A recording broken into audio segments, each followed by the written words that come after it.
Okay, so now for our second video, what we're interested in now is we want to know how the height of the fluid is going to change with time. And we're going to redraw our problem here. So we have our spherical tank right here, and then we have the flow going to the second spherical tank. And we want to know how our height is going to be changing with time. So in order to figure this out, we're going to need two things mainly. We're going to need the volume of the tank, V. So in this case, our V is volume, not velocity, like in the previous video. And then we're also going to need our cross-sectional area of the tanks. And then we're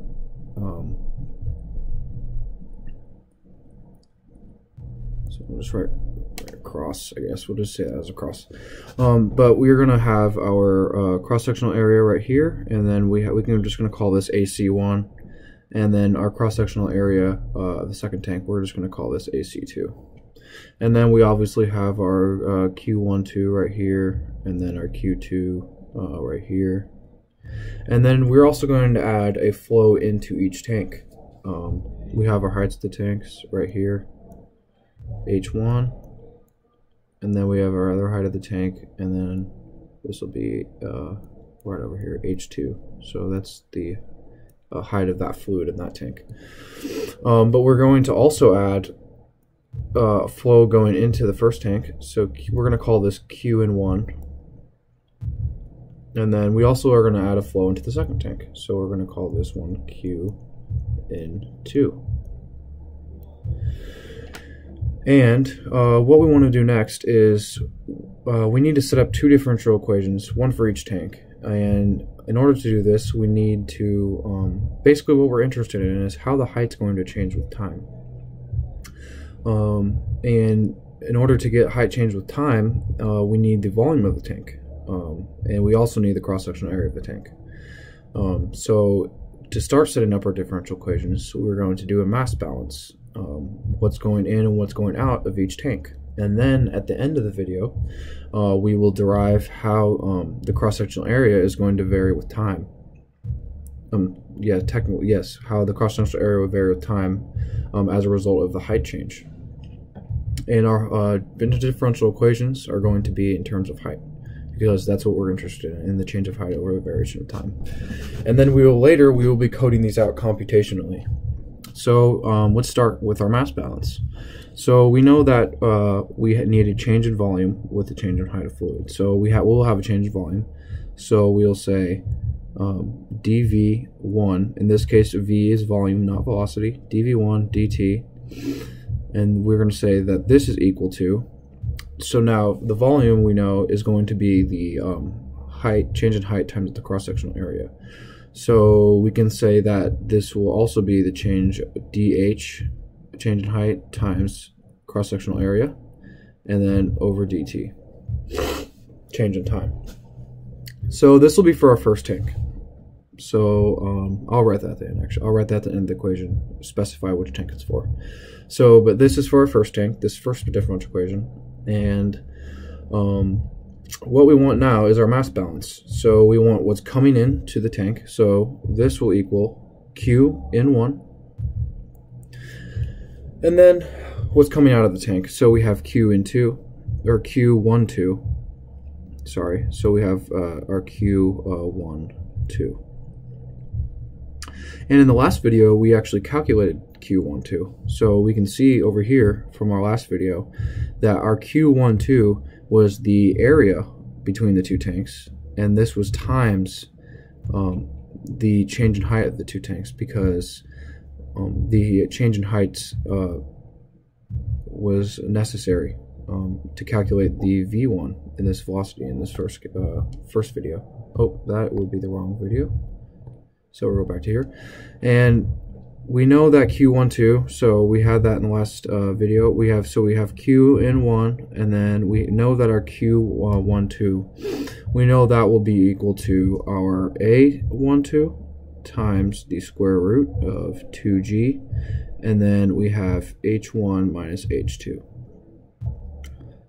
So we notice here that H1 minus H2 isn't a square root. So in the case of that H2 is greater than H1, we're going to end up with a negative there. So we're going to just be safe, and we're going to go ahead and put absolute value in here, so we automatically will always get a positive number under that square root. And another thing that we can also see is that there is a negative sign right here. But it could mess up our equation in terms of height if the H2 is greater than H1. When the height of the first tank is less than the height of the second tank, we need to adjust for this correct sign. So what we're going to do is basically add in a sign function, and we'll add in this when we're coding, and we'll be able to see how that works better. So we have our Q in 1, and then we're going to add our sign function. So we'll have minus. So we're going to say sign, and this could also be like SGN, I believe. That's another way to write it, but it just means plus or minus. It literally just means the sign. So we're going to have the sign of H1 minus H2. Whatever that sign is, it's going to come in right here and correct our equation. So we have our sign H1 minus H2, A12 times the 2G, and then we have our absolute value of H1 minus H2. Okay, so this will be our differential equation for the first tank. And for the second tank, so this will be for our first tank. And then for our second tank, it's the same idea. We want to do a mass balance. So we know that the change in height over time is based on how much the volume is changing. So that should be a 2. So we'll have our change in volume over change in time. And just like our first, we know that this will be equal to, and we'll put a 1 right there. We know that this will be equal to, actually, we can just keep the h right there. So we know that this will be equal to the change in height times cross-sectional area,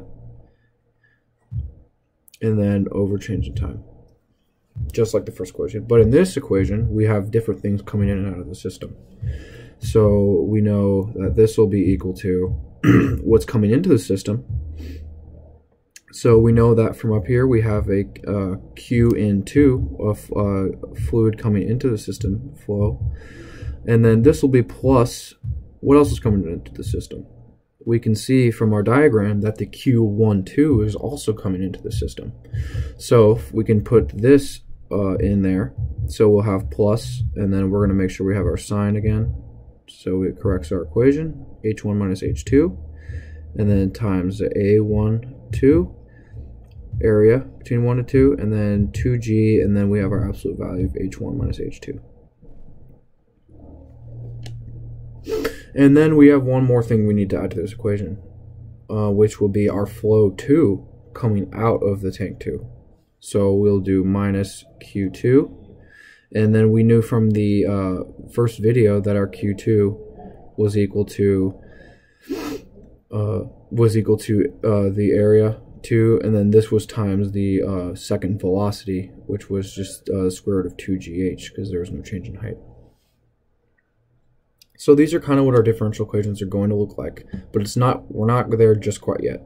So now we need to consider that the cross-sectional area is also going to be changing when the height is changing. So we need to derive an expression that relates the cross-sectional area in terms of height and in terms of radius, because in the problem statement we are given radius. So we need to derive a expression for spherical tanks that will show how cross-sectional area is changing in terms of H and R with time. So first you might think about how we're going to do this. So if we're trying to derive for the cross-sectional area, we can kind of look at a cross-section of a spherical tank. And if it's a spherical tank, it's going to be a circle. So we can draw our circle in right here. And we know that our height of this tank is going to be h.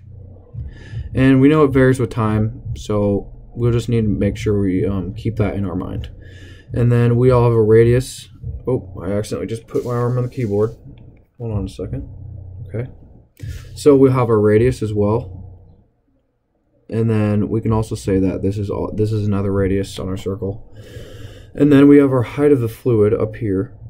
And then we're going to say that radius changing with the height of the fluid. We're going to say that's r, and then we're just going to put a t in it, r sub t, just so we know that that's the radius that we were looking for, the radius that's changing with time. And then we have, we can draw a line up here, and you can see that we have a triangle. So we can kind of set up an equation for that. And this is our height of our entire tank. And there's one other thing I needed to mention. The height right here, this will be our h minus our hour, minus our r. So not our r. This will be our h minus our r. So if we look at this triangle, we can see it from this circle. We can see it's kind of set up like this. So we know that this is the r, and we know that this is the r sub t, and then this portion right here, part of our fluid will be our height of the tank minus the radius. And we know our cross-sectional area, since it's a spherical tank, we know that our cross-sectional area is going to be pi times our r. And it's going to be times the r that varies with time, not the radius of the container. So we're going to just say r sub t. So that will be our cross-sectional area. But looking at this triangle, we can use the Pythagorean theorem to kind of set up an equation. So we know that our r squared, I don't know why I keep saying our r squared is going to be equal rt squared, and this will be plus h minus r squared. Pretty simple. So we just solve for r sub t. So we have our r sub t squared, and we know that's going to be equal to r squared plus, no, not plus, r squared minus h minus r, which is this value, this height right here, squared. And then we can plug this into our cross-sectional area equation, and I actually messed up right here. Our cross-sectional area of a spherical tank should be pi r squared, not pi r. So we don't need to actually square root this side. So we know that our r, in terms of time, rt will be this equation right here. So we can just put that in for the cross-sectional area. So this will give us our cross-sectional area is pi times r squared minus h minus r squared. And then we can put this into our final differential equations. And this will help us numerically code out. And what we're interested in is how the height changes with time. And this will help us later when we numerically code out. And we're changing our time, and we vary the flow rates and given initial conditions for the height. And that's what we're going to end up doing, is giving initial conditions for the height in order to code this out numerically. So we're going to write our final differential equations now. So for our first tank, we can say same as what we had up here, except we're going to divide it by our cross-sectional area of the first tank, in which we just calculated. So we'll just use this, but we'll just specify which height is for which tank. So we have for our first tank, we have our Q in 1, and then this will be minus our A12 times our, oh, sorry, I forgot about the sign adjusting we needed to do. So we have our sine of whatever, h1 minus h2, and then this will be times our a12 times the square root of 2g times the absolute value of h1 minus h2.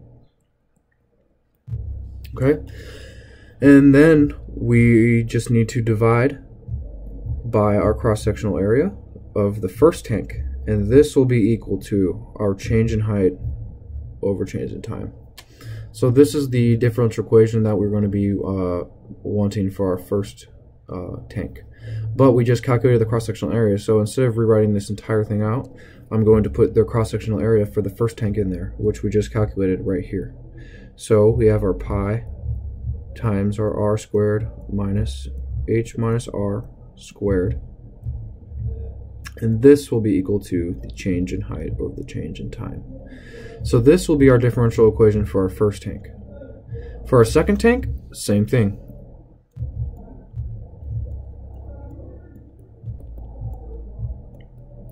We have what's coming in, what's coming out, our mass balance. So we will have Q in 2 plus the sine function. The first tank has a flow leaving in between, and it's entering the second tank. So we add sine, and then we adjust for the sine, h1 minus h2. And then we times it by a12, and then multiply again by 2g times the absolute value of h1 minus h2. And then the last thing that we need to add to this equation is what's leaving tank 2, which is our Q2, flow 2. And we calculated this already, which was A2 times the V2, which was 2 square root of 2GH. And this will all be divided by the cross-sectional area. So I'm going to make more room, I'm going to write this under here. So we have our cross-sectional area, pi, and then times r squared minus h minus r, and then squared. And then this will be equal to the differential height times over dt. And then we need to specify which heights these are. So for our first tank, we'll have h1 right here. And for our second tank, we're going to have h2 right here. So these will be the differential equations that we use when we code this out. And just to let you guys know where we're going next, basically what we need to do is we're going to apply initial conditions for our heights. And these heights will allow us to calculate our initial Qs for Q1 and Q2, because if we know our initial heights, we can figure out what our initial flow rates at those heights will be. And then as our heights change with time, if we go to our prompt, as our heights change with time, we know that we are going to end up changing the first flow to the first tank. We're going to end up reducing that by 80% at t equals 100 seconds. If we look at this right here, we're going to be reducing this by we're going to be reducing it by 80% when time hits 100 seconds. And then when time hits 200 seconds, we're going to increase the flow by 250%. So for the first tank, we're going to end up multiplying the flows by 0.8, and then the second tank, we're going to end up multiplying the flows by 2.5. So this is where we're headed, and in the next video, we will computationally code this out, and then we'll set up 2 plots, and they'll show the relationship of the change in heights with time as well as the flow rates. So thank you for watching this video, and we'll see you next one.